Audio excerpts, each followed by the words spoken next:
Mari brothers and sisters, kita mau mendekat pada Tuhan.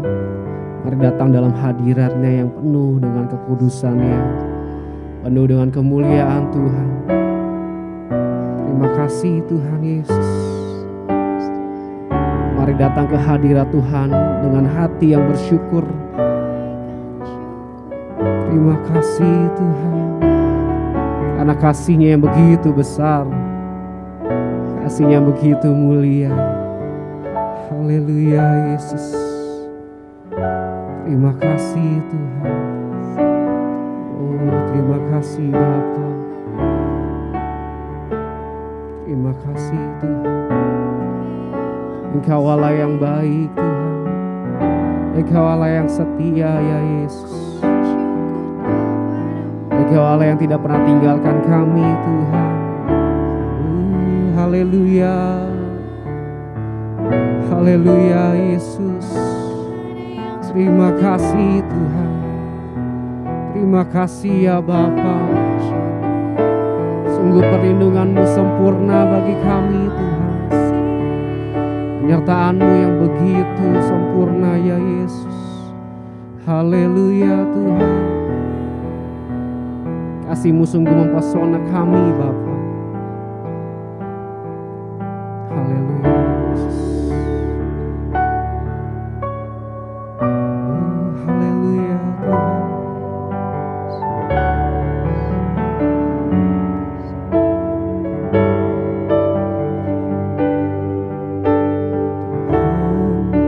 Kasih-Mu sungguhlah mempesona diriku.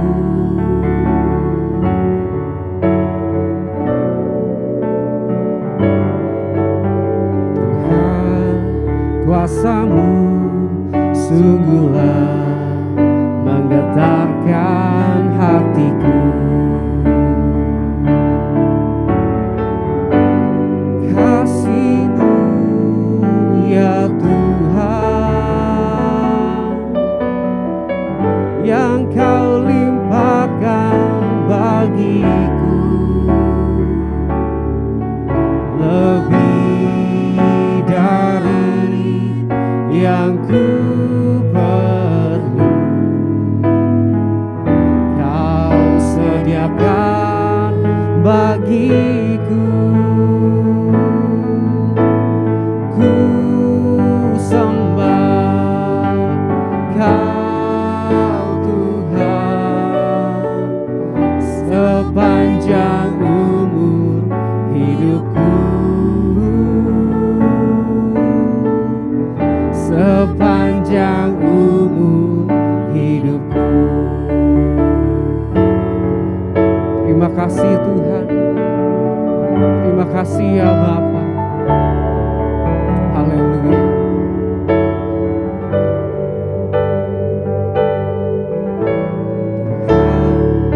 Kasih-Mu sungguhlah mempesona diriku.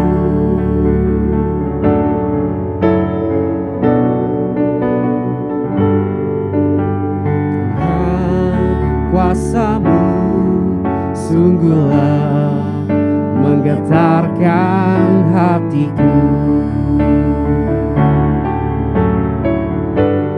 Kasih-Mu ya Tuhan,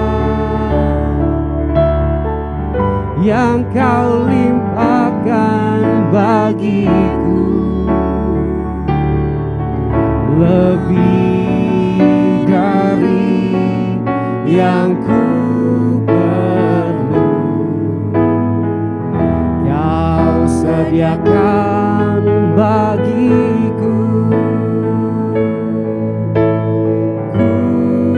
Sembah Kau Tuhan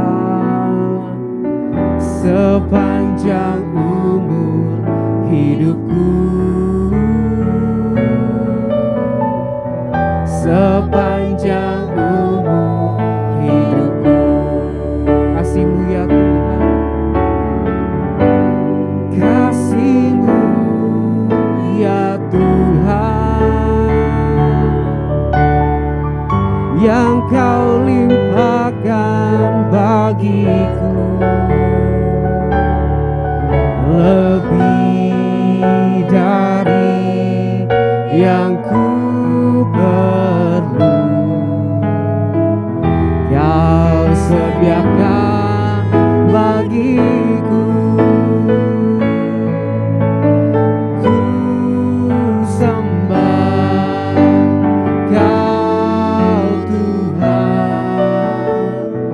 sepanjang umur hidupku, sepanjang umur hidupku. Haleluya Yesus, haleluya Bapa. Sungguh kasih-Mu mempesona hidup kami Tuhan. Haleluya. Engkau baik ya Yesus, Engkau Allah yang setia. Haleluya. Terima kasih Tuhan, sebab Kau Allah yang layak kami sembah, sebab Kau Allah yang layak ditinggikan Tuhan.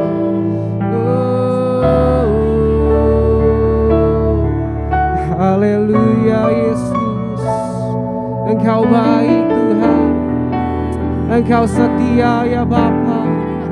Haleluya, haleluya Tuhan.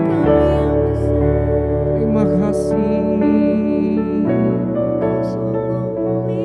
Renungkan kasih Tuhan yang begitu indah, kebaikan yang begitu nyata dalam hidup kita. Terima kasih ya Yesus. Dia Allah yang setia, Dia Allah yang tidak pernah meninggalkan kita. Kasih-Nya yang begitu besar, kebaikan yang begitu nyata. Haleluya Tuhan.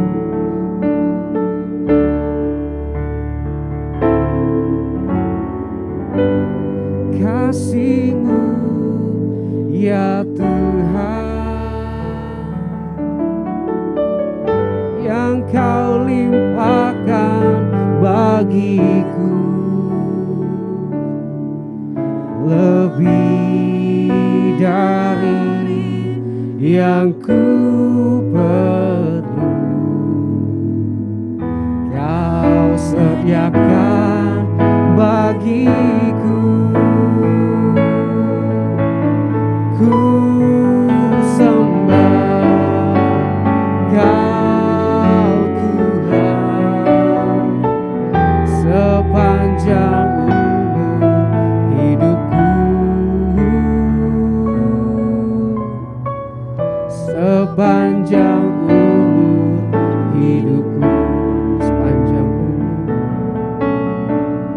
sepanjang umur hidupku, sepanjang umur hidupku. Haleluya Yesus, Engkau baik Tuhan. Haleluya.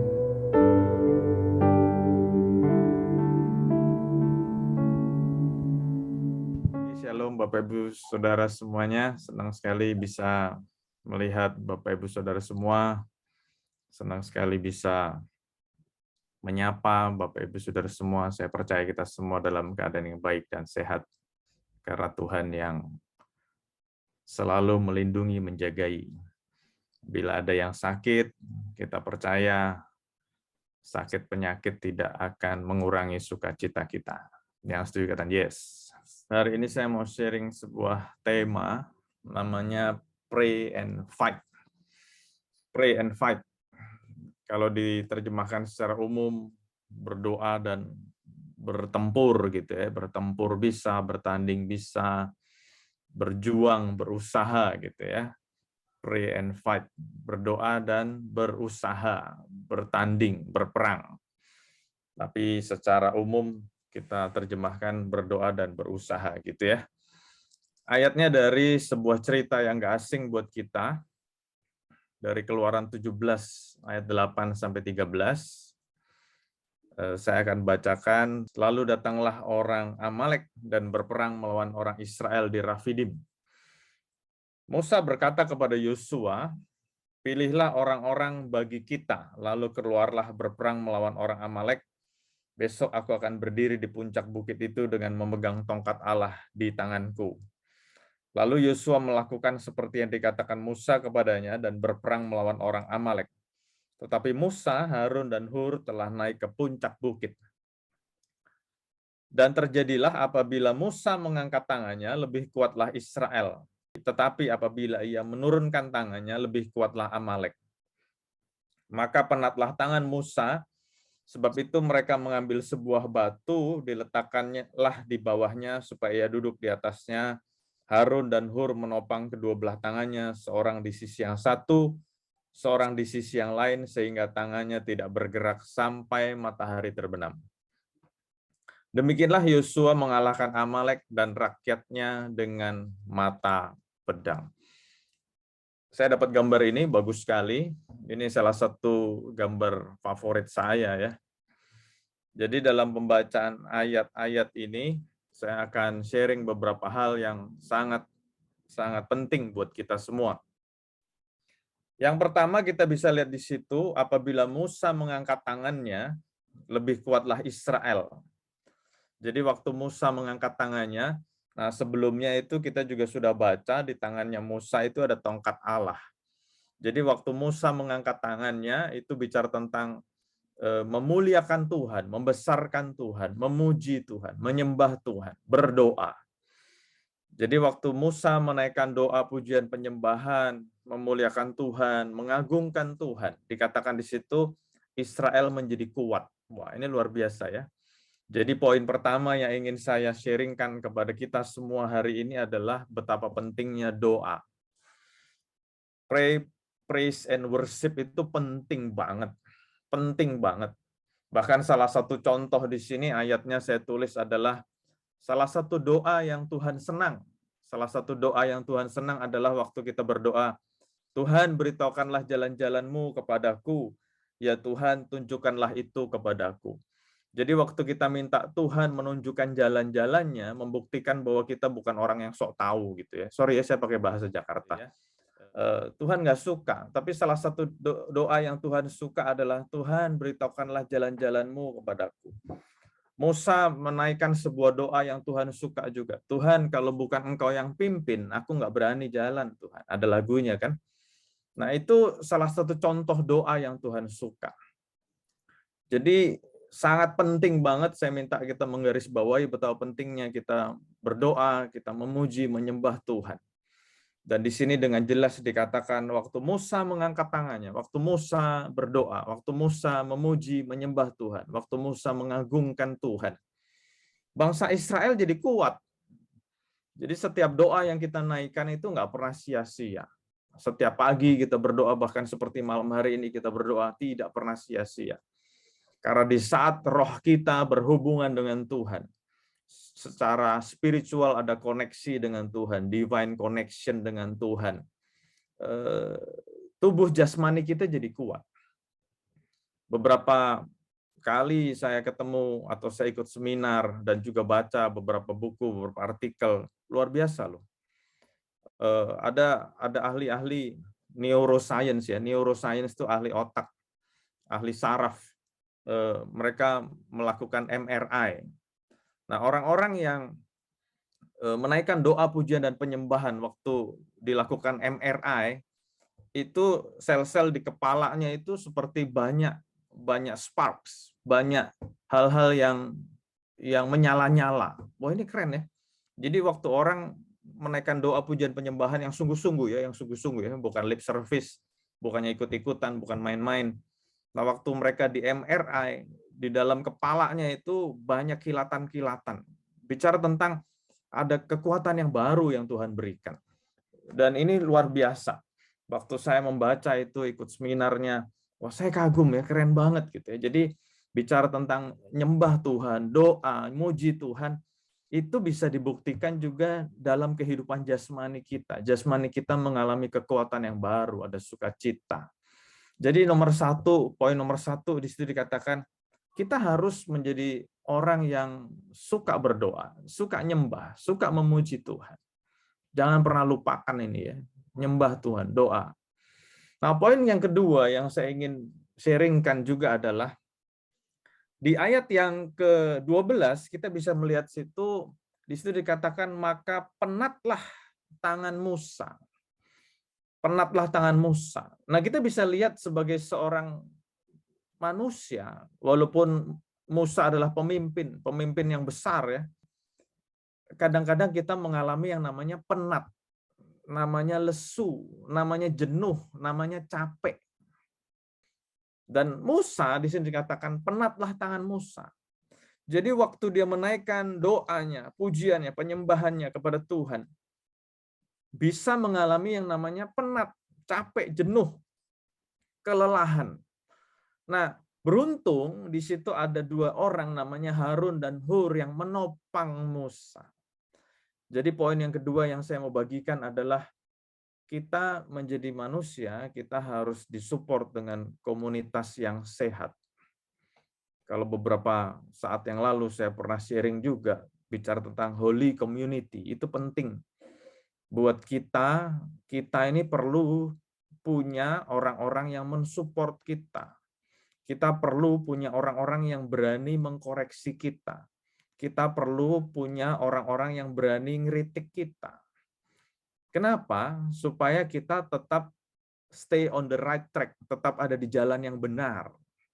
Karena kalau kita nggak punya orang yang berani memperingati kita, berani mengoreksi kita, berani mengkritik kita, itu kita dalam posisi yang sangat bahaya.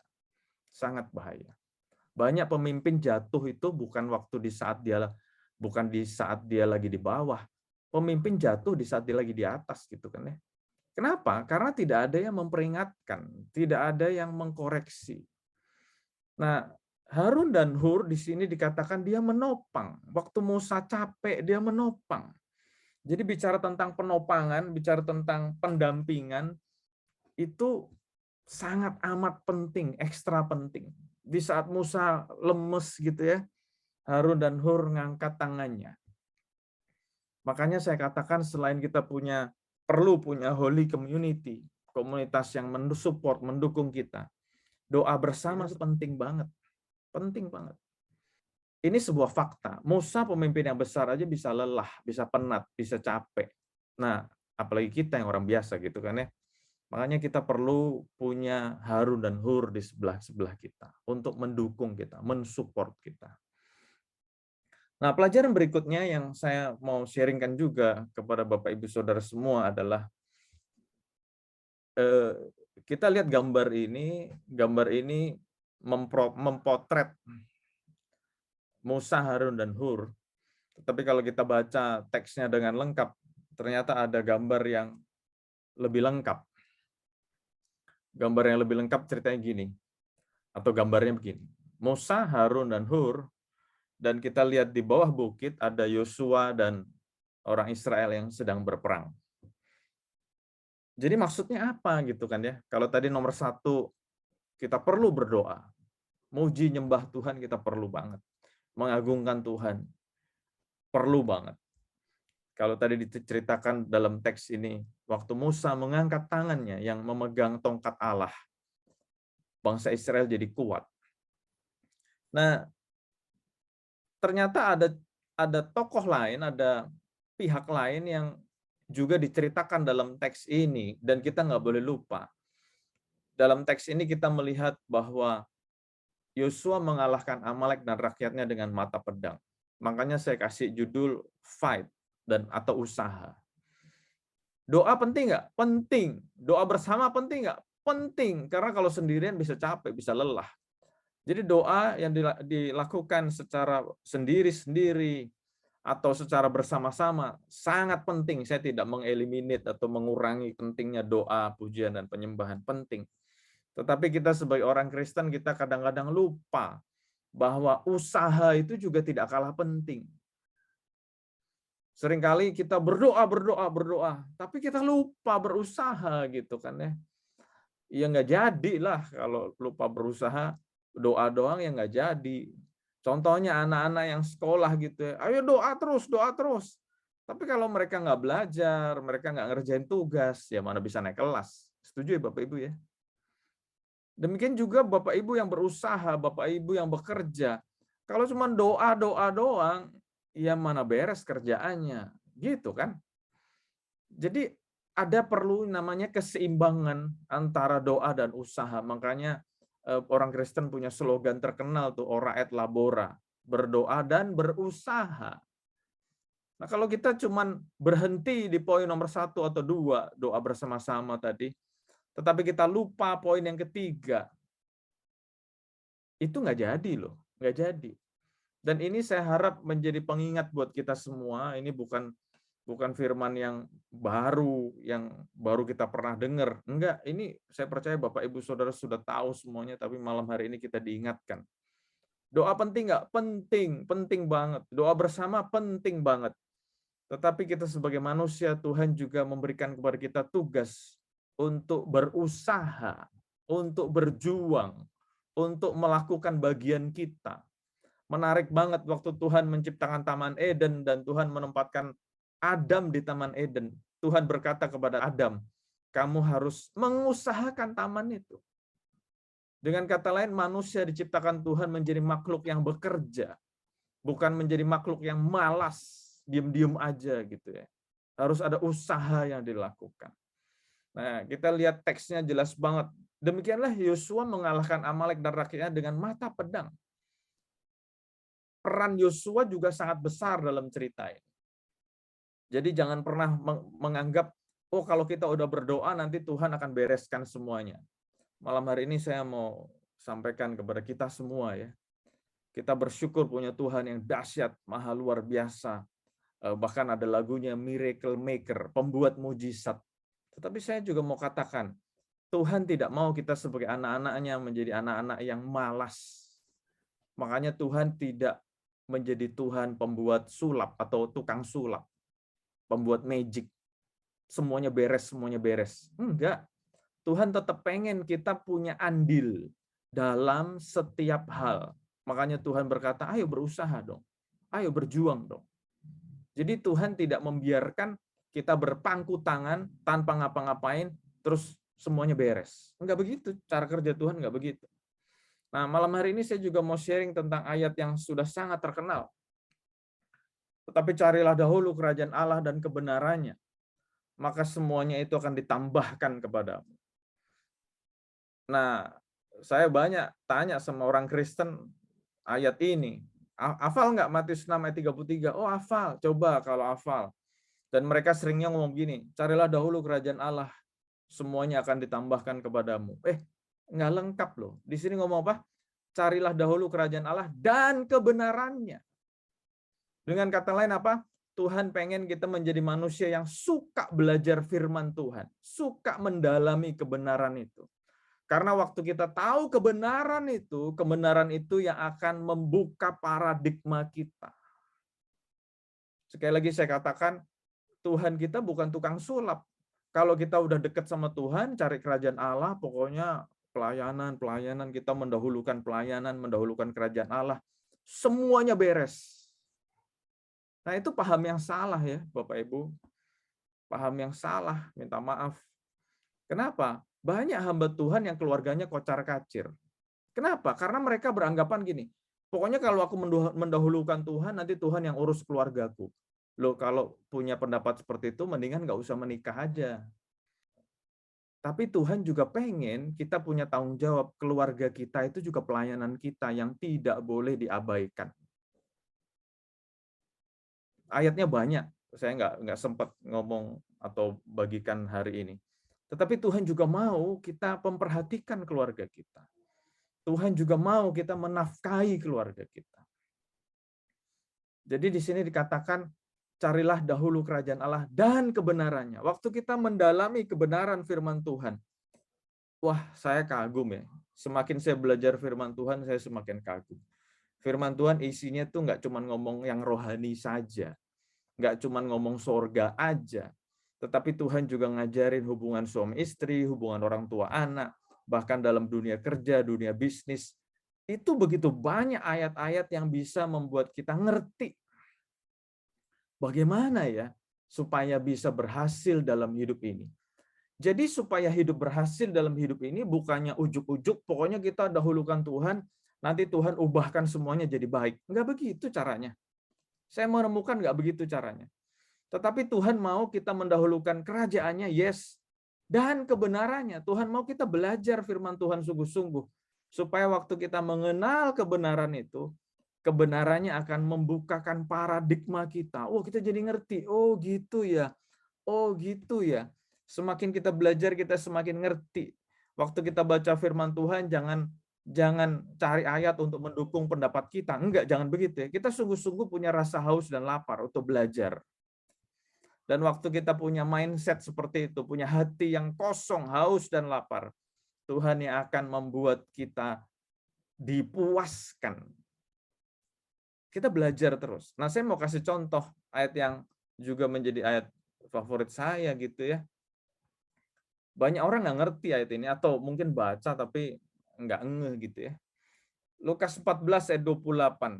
Di sini dikatakan, sebab siapakah di antara kamu yang kalau mau mendirikan sebuah menara tidak duduk dahulu membuat anggaran biayanya. Kalau cukup uangnya untuk menyelesaikan pekerjaan itu. Nah ini saya kaget ya. Background saya accounting, S1 saya accounting, dan saya pernah kerja beberapa tahun sebagai accountant. Jadi waktu saya ketemu ayat ini saya kagum ya. Ternyata firman Tuhan juga ngajarin tentang budgeting. Ini kan budgeting kan? Tuhan ngajarin juga tentang anggaran. Di sini dikatakan kalau mau mendirikan sebuah menara, duduk dulu, hitung dulu anggarannya, tentukan dulu biayanya. Supaya apa? Supaya kita bisa menyelesaikan pembangunan itu dengan baik.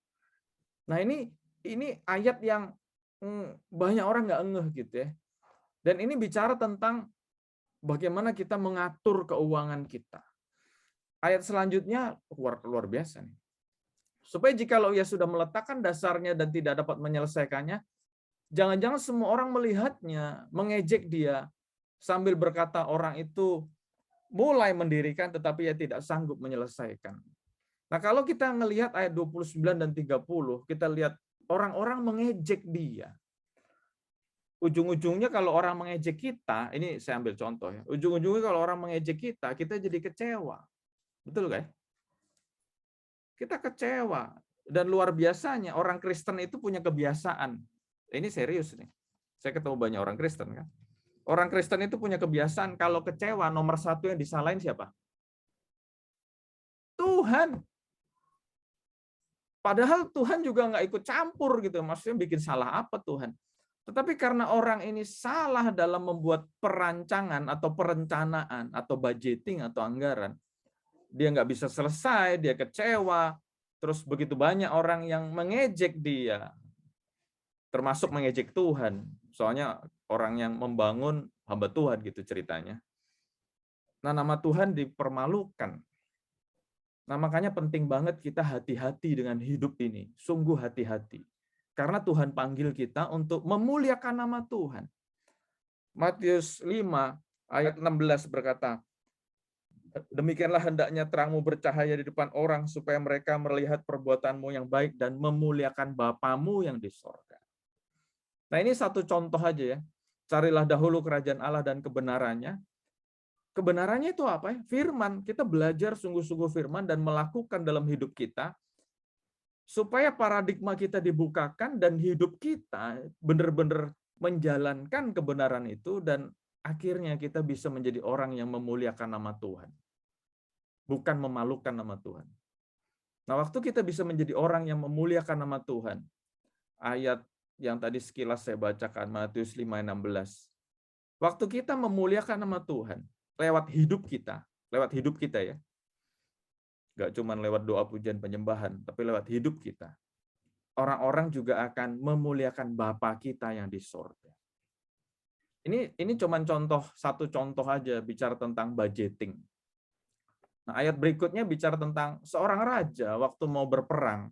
dia juga harus mempertimbangkan seberapa kuat musuhnya supaya dia dapat menghadapinya dengan tepat. Jadi kalau musuhnya banyak, ya dia kirim tentara yang lebih banyak. Kalau musuhnya sedikit, ya mungkin dia tidak terlalu perlu ngirim yang banyak. Tetapi kalau musuhnya lebih banyak daripada tentaranya atau daripada pasukannya, kalau kita lihat Lukas 14 secara keseluruhan, raja yang bijaksana akan mengajukan perdamaian. Jangan perang deh. Kenapa kalau perang gua kalah nih? Nah, ini kan bicara tentang menjadi orang yang bijaksana gitu kan ya. Dan itu semua ada di Alkitab. Menarik banget, makanya firman Tuhan luar biasa. Jadi saya kembali kepada poin sharing firman Tuhan hari ini. Doa penting nggak? Penting. Jangan pernah lupa. Bangsa Israel berhasil merebut tanah perjanjian itu karena ada Yosua yang berperang. Kita nggak bisa berpangku tangan dan suruh Tuhan yang berperang, nanti tahu-tahu ujuk-ujuk datang semuanya beres gitu ya. Tahu-tahu ujuk-ujuk Tuhan berkati kita. Tuhan mau berkati kita bisa, tapi Tuhan tidak mau kita menjadi makhluk atau manusia yang malas. Ayolah berjuanglah, belajar sungguh-sungguh, berjuang sungguh-sungguh. Kalau Tuhan kasih kita uang 1 karung, tiba-tiba turun dari langit, jeblok gitu ya. Kalau nimpa kepala kita, mati juga kita. Nggak ada yang menikmati. Jadi, ayolah, marilah malam hari ini saya mengajak kita semua, kita mau menjadi orang-orang yang suka belajar. Di situ dikatakan, carilah dahulu kerajaan Allah dan kebenarannya. Waktu kita belajar terus, gali terus firman Tuhan, gali terus, kita akan bisa melihat, wah Tuhan dahsyat loh. Tuhan pengen kita menjadi orang yang berubah. Kita seringkali berdoa supaya situasi atau kondisi berubah. Benar kan ya? Tuhan ubahkan Indonesia, ubahkan dunia, ubahkan ekonomi, ubahkan macam-macam lah, kita berdoa supaya ada perubahan terjadi. Tuhan mau pertama kali yang diubahkan adalah kita. Sebelum terjadi breakthrough, Tuhan pengen break me. Bapak sudah ngerti maksud saya? Sebelum terjadi terobosan, Tuhan mau kitanya berubah dulu gitu loh. Kok berani ngomong gitu, Pak? Iya, ada di Alkitab. Semuanya yang saya ngomong ada di Alkitab. Jadi marilah kita menjadi orang-orang yang menyukai kebenaran firman Tuhan, supaya hidup kita diubahkan. Dan waktu kita diubahkan, paradigma kita diperluas. Berkat Tuhan, mujizat Tuhan, perlindungan, pertolongan Tuhan, itu secara otomatis akan mengikuti. Amin buat firman Tuhan. Bapak yang surga, ucap syukur dan terima kasih Tuhan untuk ibadah pada hari ini. Engkau terus memberkati setiap anak-anak-Mu, Engkau kuatkan, teguhkan. Yang sakit kami percaya Engkau sembuhkan dalam nama Tuhan Yesus. Yang susah Engkau hiburkan, yang lemah Engkau kuatkan dalam nama Tuhan Yesus. Terima kasih Bapak, kami bersyukur untuk ibadah ini. Engkau berkati setiap anak-anak-Mu yang sudah melayani, Engkau berkati setiap anak-anak-Mu yang sudah mengikuti ibadah ini. Dari manapun mereka berada, kami percaya tangan Tuhan menjamah, memberkati, memeliharakan kehidupan setiap kami. Setiap pribadi diberkati Tuhan, setiap keluarga diberkati Tuhan. Terima kasih Bapak, kami sungguh bersyukur. Terima kasih Bapak. Dan saudara dikasih Tuhan, terimalah berkat yang berlimpah-limpah dari Allah Bapa kita. Kasih sayang, anugerah dari Tuhan kita Yesus Kristus, dan persekutuan dengan Roh Kudus yang akan terus memimpin, menguatkan, meneguhkan kita. Ada selalu bersama dan kita mulai saat sekarang ini, bahkan sampai selama-lamanya. Dan kita yang diberkati Tuhan, sama-sama katakan, amin, amin. Tuhan Yesus memberkati. Happy Sunday, sekali lagi Tuhan Yesus memberkati. Allah sanggup melakukan segala perkara.